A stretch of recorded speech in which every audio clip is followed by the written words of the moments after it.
Once upon a time, the Sahara was not a desert. It was green, alive, thriving.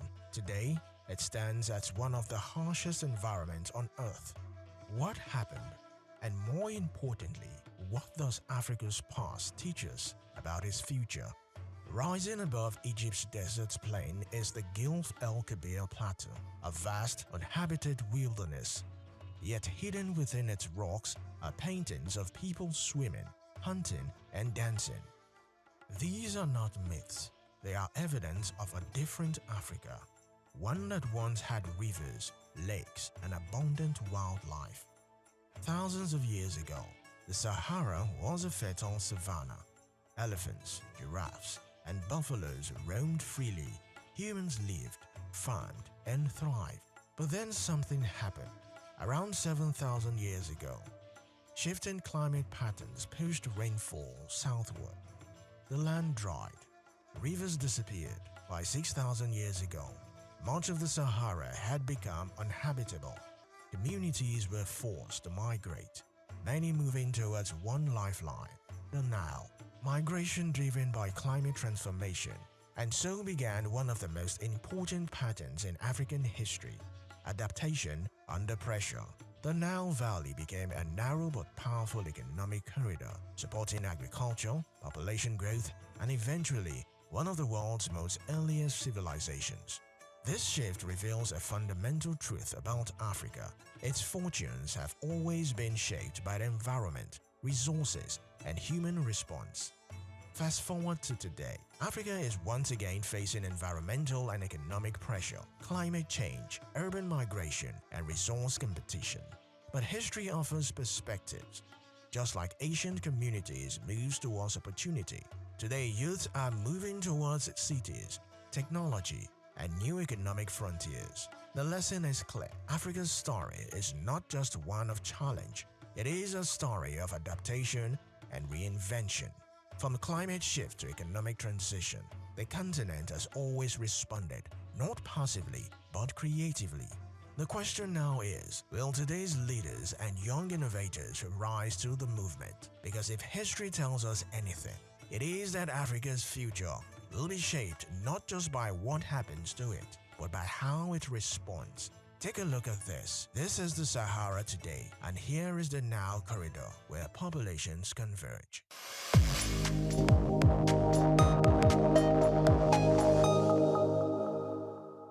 As empires rose and fell, a new force began to shape North Africa, not through armies, but through belief.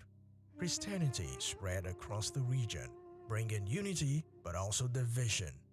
During the later years of Roman rule, Christianity took root across North Africa. It spread through cities, communities, and institutions, becoming a powerful social and cultural force. Disagreements over doctrine and authority led to deep divisions within the Christian community. Different groups emerged, each claiming legitimacy. These were not just religious debates, they shaped power, identity, and control within society. Christianity in Africa developed its own character, rooted in local cultures and tradition. From Egypt to Ethiopia, distinct expressions of faith took shape, reflecting the diversity of the continent. But division weakened coercion. Religious dispute, combined with political pressures, left society fragmented. Unity, once strengthened by shared belief, became harder to sustain. This highlights a recurring theme in history. Ideas can unite people, but divisions over those same ideas can weaken institutions. Across Africa today, diversity remains a strength, but managing differences, religious, ethnic, or political, is key to stability and development. Because the real challenge is not difference, it is division.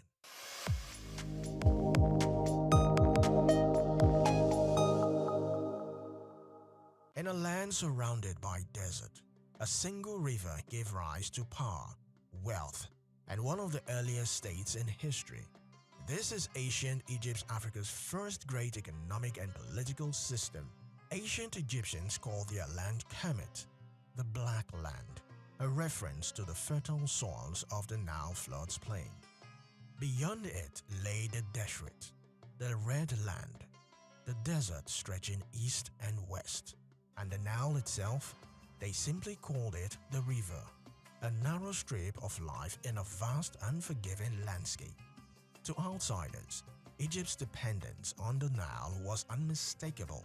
The Greek historians Herodotus described this as the gift of the Nile. Without the river, there was no agriculture, no surplus, no state. At the center of the system was the ruler, the pharaoh, a term derived from pharaoh, meaning great house, referring to royal palace. This was not just leadership, it was structured authority tied to land, production, and control. One of the earliest organized systems of governance on the African continent. Even the name Egypt tells a story of interaction. Later, Arab rulers would call it Masra, a civilization shaped internally but named and reinterpreted by outsiders over time. What made Egypt powerful was not just the presence of the Nile, but the ability to organize around it. Seasonal floods meant predictable agriculture, food production, population stability. From this scheme structure, labor systems, and long-term planning, the lesson is not about the river. It is about control, coordination, and the use of resources. Across Africa today, resources are abundant, but outcomes depend on how they are managed. Because from the very beginning, Africa's story has never just been about what it has, but what it does with it. Here's the Nile Corridor, the narrow stretch of fertile land surrounded by desert where this civilization took shape.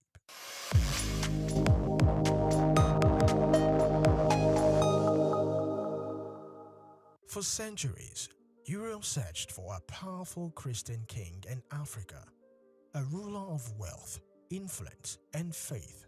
They called him Prester John.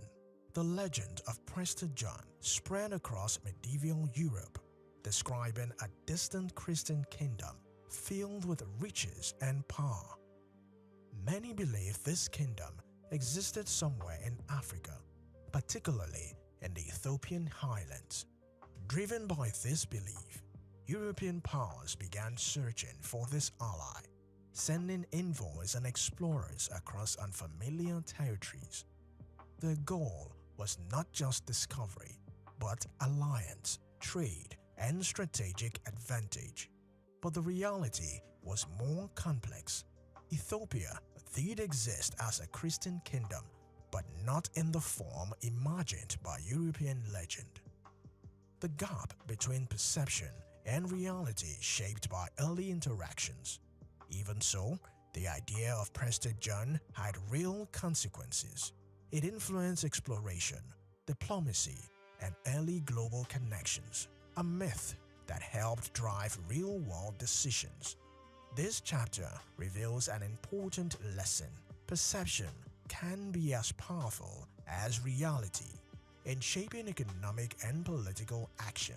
Today, Africa still faces perception challenges. How it is seen globally can influence investment, partnership, and opportunity, because in the global arena, what people believe often shapes what they do.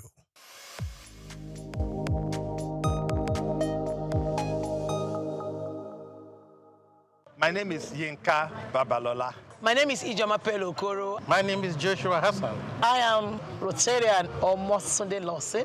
It's Ife Rita Ejeze. My friends call me Ife. My name is Rotarian Lola Dare. I'm inviting you to keep watching SOUQ News. It's the right station to tune to. I like SOUQ News. SOUQ News is good. I want to charge you all to listen to SOUQ News, watch the news. You can have unlimited news, first time. Find SOUQ News. Be with SOUQ News. Never switch off. they are better for it. SOUQ News is the real thing. Listen to their coverage and you'll be glad you did. Turn to your YouTube, turn to your Instagram, turn to all your digital channels and look for SOUQ News. Keep watching. Keep watching. Please, guys, keep watching. SOUQ News. Nigeria's current inflation, which has driven up costs and caused economic shocks, is squeezing growth and profitability in event centers, forcing operators in the real key commercial real estate subsector to increase rents by over 100%. The rising cost of operations, driven by high energy, security, and logistics expenses, and by the workforce demand for improved wages, have led operators of event centers to increase prices in major cities across the country. While urban centers are witnessing a significant surge in the event management sector, driven by rapid urbanization and a cultural affinity for grand receptions and celebrations, operators are leveraging high demand, especially in strategic locations, by doubling prices. In this special report, Bayo Olaoye observes that Nigeria's event industry continues to thrive, driven by creativity and a high demand for parties covering birthdays, wedding ceremonies, burials, naming ceremonies, chieftaincy conferment, luncheons, graduation ceremonies, book launches, conferences, workshops, and colloquiums. In recent years, event center operations have become a major revenue stream, as property owners convert land assets into event venues in cities such as Abuja, Port Harcourt, Anambra, Ibadan, Akure, Kano, Asaba, and others. The demand for these facilities vary based on capacity, location, and available amenities. Findings by SOUQ News Television reveal that over the past 7 months, event hall rental costs have risen by more than 70% in Lagos, Abuja, and Port Harcourt. A 30-capacity conference room, previously rented for 100,000 naira, now goes for between 150,000 naira and 200,000 naira. A 300-capacity hall, formerly priced at 200,000 naira, now costs about 400,000 naira, while a 500-capacity hall has increased from about 4 million naira to 5 million naira. Similarly, a 250-capacity hall, previously priced at 1.5 million naira, now goes for between 2 million naira and 2.5 million naira, depending on location and facilities. A 50-capacity hall that cost 150,000 naira now rents for about 250,000 naira, while a 100-capacity hall has risen from 250,000 naira to 300,000 naira. The industry is evolving, with operators introducing both micro halls and large capacity venues ranging from 30 to over 2,000 guests. These hall capacities emphasize quality finishing and design, constant power backed by a generator, and alternative power supply such as solar, good decor, good cooling, and noise absorbers. Some of the facilities come with exquisite exterior and interior spaces with over 500 parking spaces and a sitting hall capacity of over 2,000 guests. In some cases, the halls are equipped with state-of-the-art audiovisual systems, LED screens, stage lights, speakers, banquet tables, gold chairs, and more to make your occasion fascinating and memorable. The cultural penchant among Nigerians to party and mark milestone events such as birthdays, weddings, receptions, anniversaries, seminars, naming ceremonies, workshops, and others makes the demand for event centers a viable business in Nigeria's cities, as there would always be demand for such facilities. Beyond that, the commercial real estate business has over time contributed immensely to the country's gross domestic product growth, GDP, job creation, and infrastructure advancement in major cities. Valued at over $20 billion, event center operators support the creation of jobs, including event decorators, event planners, ushers, vendors, and security, and enhance the social fabric of society through its socio-cultural facets. Many of the operators treat the business as an investment and generate high returns due to the center's frequent short-term rental nature.